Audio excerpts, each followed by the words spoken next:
Happy Money Monday, traders. I got a trade recap for you today and one quick lesson on how I had a very nice green day.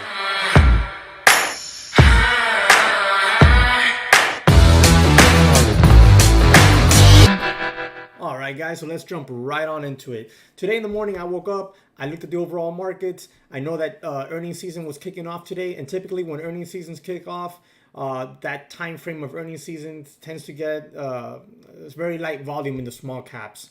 Usually, not always, usually. And I thought that would be the case today between the market being red or kicking off red and the earnings season started, that today might be a slow day. So I actually did not get on the computer to look at charts until well after 10 o'clock.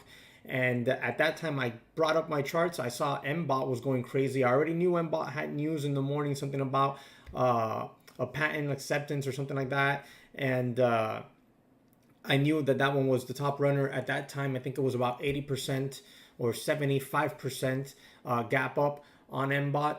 And I didn't think, much of it because of the environment in the market at the moment when I got up in the morning.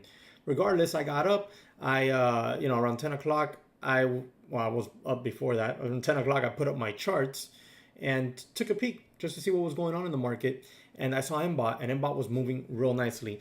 I missed out completely on this move here on MBOT. This is my favorite move. When we open up, go red, set up a bottom, and then make that U shape up for a red to green move. That would have been great for me. I would have entered down here between 410 and 415 with the stop just under $4, and would have probably added on that VWAP break and sold some up here on the new high. God willing, I would have held on to some as we consolidated sideways here, looking for that other break. But I was not around when this was going on. So I actually opened up my chart right in here and saw this move. So right after 10 a.m. And I immediately started to get ready to purchase a dip on this, but I needed a bigger dip. It had a dip all the way down here to 517, 518, but I really wanted it to dip down to $5, test it, show me that there was some support there, and then move. We had these previous highs here at 490, 495. VWAP was starting to climb its way up there. So that was where I wanted to buy in front of.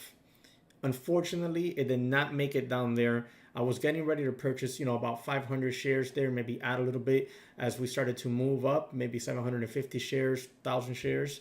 And I wanted to sell into one of these pops. Unfortunately, it did not make it all the way down there. So I was left just watching. I did not chase this. I did not buy this breakout. I did not buy breakouts anymore. So I just sat patiently and waited. And then we got this move here sideways, and we made up a new high again. 720, 20 something was the new high at that point. Then I began to notice one thing. Okay, and this is where my trade plan changed. It was shifted. Made a new plan and executed it.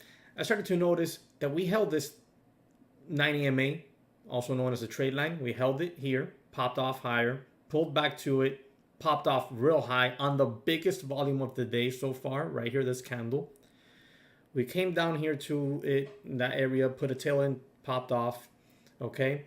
And it's continuing to do the same thing. What I did was, after we had this action here, this tail here, I really started to pay attention to it, and I started to get ready to purchase in front of that trade line, using the trade line, the 9 EMA, as my stop as well.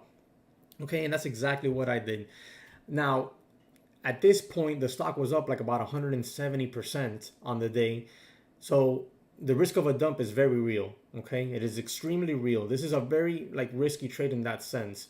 So I had to mitigate my risk. And the only way to mitigate my risk was getting a proper entry and diminishing my share size. No longer could I take 500 shares of this stock and still have the same dollar amount risk that I would have felt comfortable with because it was so high risk. While my risk might have been 10 cents, we could have very, very realistically had a nasty pull-in of 40 cents flush. It could have happened, and it would have been bad.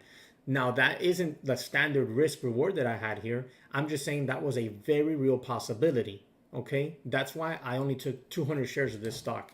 Okay, you can see here, I'm going to show you my orders. This was a earlier limit buy I tried to do and didn't happen, but I ended up getting in here on a market buy at 687, and I sold all the way up by high a day at 721.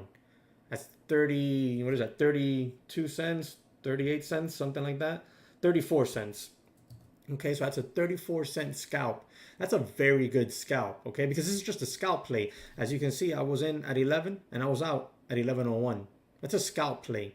I typically don't do scalp plays much unless the volume is there, and I always mitigate my risk with my share size, okay? And my scalp plays, I try not to do any, like, 5-10 cent scalp plays, because the share size I'm taking on these type of scalp plays generally isn't worth, that, the risk and the commissions, etc.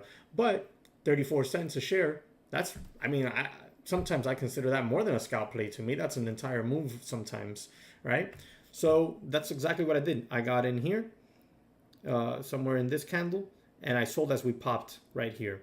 The volume increased, I sold as we popped, and then we pulled back in, and now we're kind of like, just sitting in front of that 90 MA. Volume is starting to fade. That flush I was talking about earlier could come at any second at this point. I do have a live trade of this, so let's go ahead and bring that up here for you. So here we have the live trade. I'm already in 200 shares.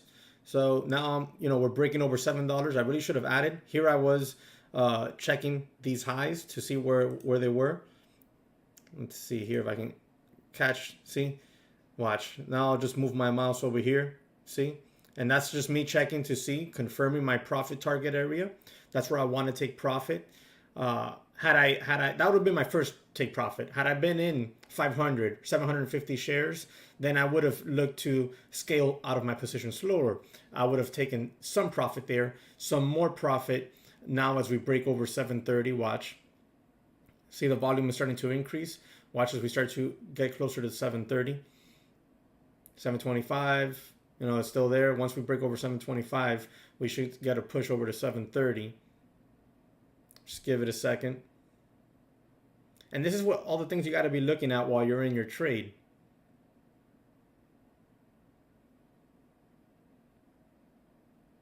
It's a live trade, so if we want to catch that, we got to, bear with me here a few seconds. 725 again on the ask, 727. Here we go. I would have looked to take more profit here as we start to creep up. 728. Probably put out an order on the 729, 730 area, and start to scale out another piece there. See, boom, there we go. Scaled another piece there. Then I would have held on to another little piece and look for a push up higher. Right now, I sold everything at 721, which was that high a day area. Right now, the stock is at 760, 783 high a day, 780 high a day, right here. So there was a lot of opportunity here for that last little piece, if I would have kept it, to have made even more profit. But since I had such small size and didn't add, I just got flat there and took my profit in front of high a day.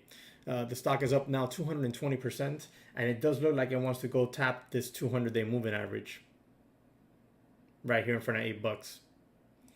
But green day, not gonna complain about it. Small size. Wish I would have had full size on there. Would have been an amazing winner, probably over $300. But hey, it is what it is. We're green. Tomorrow's another day, and there can still be another trade today.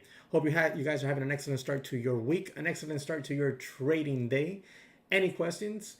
Let me know below. What did you trade? Let me know as well. And don't forget to check out these videos here on the sides somewhere. They're here somewhere. Just make sure and check those out as well. All right, guys? Remember to subscribe. Talk to you later.